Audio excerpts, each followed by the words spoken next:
Hello again, Steve here with a few thoughts on what I heard somebody talk about recently, which is this concept of the pyramid, right?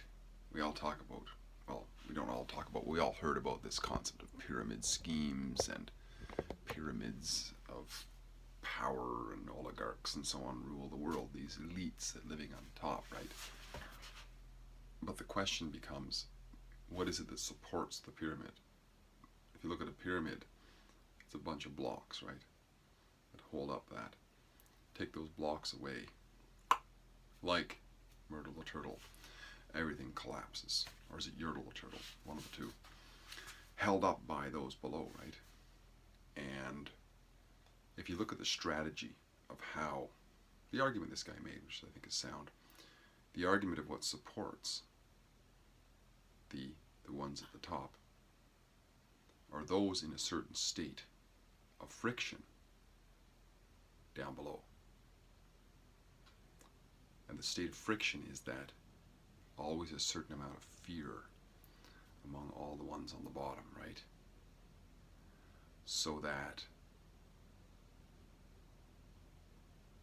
if they believe that they are in danger by the ones beside them and the ones around them, and they think that the top of the pyramid will somehow protect them,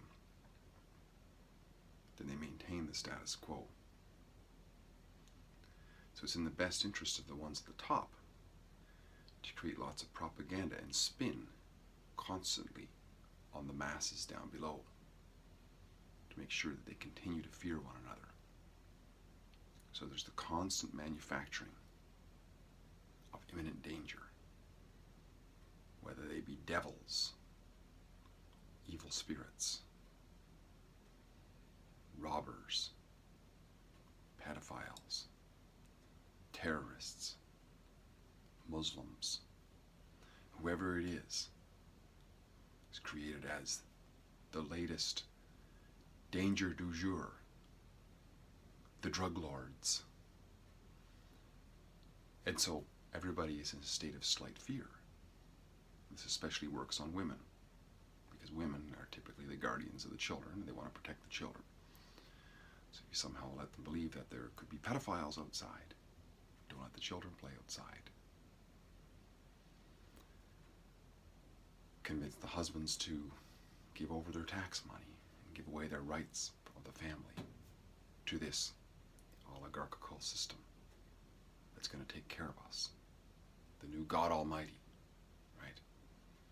But the minute we wake up to that, we realize, those guys are only held aloft because of us. We begin to get along with one another. The friction disappears, and we can walk freely wherever it is we want. And all of a sudden, that structure begins to weaken because it starts to get porous, like osteoporosis, because we're living our own lives. When it gets too dangerous, they want to send their goons around to catch us and bring us back and try to stuff us back in again.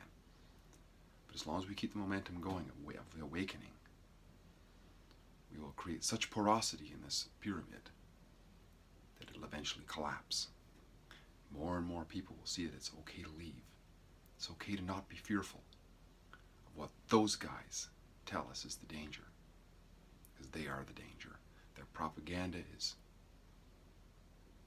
poisoning the minds of our children, which creates more terrified, mentally damaged human beings who will continue to fear one another rather than cooperate and negotiate. And this to me makes a lot of sense. The concept that it's not the rulers at the top that really control us. It's our own fears within of our fellow man on the same level of the pyramid. And somehow believing that those guys on the top are going to save us. They're the ones who are feeding us the bullshit. And somehow we think they're the ones who are going to save us from their bullshit. But the minute we wake up to this, we can leave. We can stop our participation in some way. At least we can say to ourselves there's no legitimacy in that system. Don't have to fear our fellow man unless there's a logical reason for it.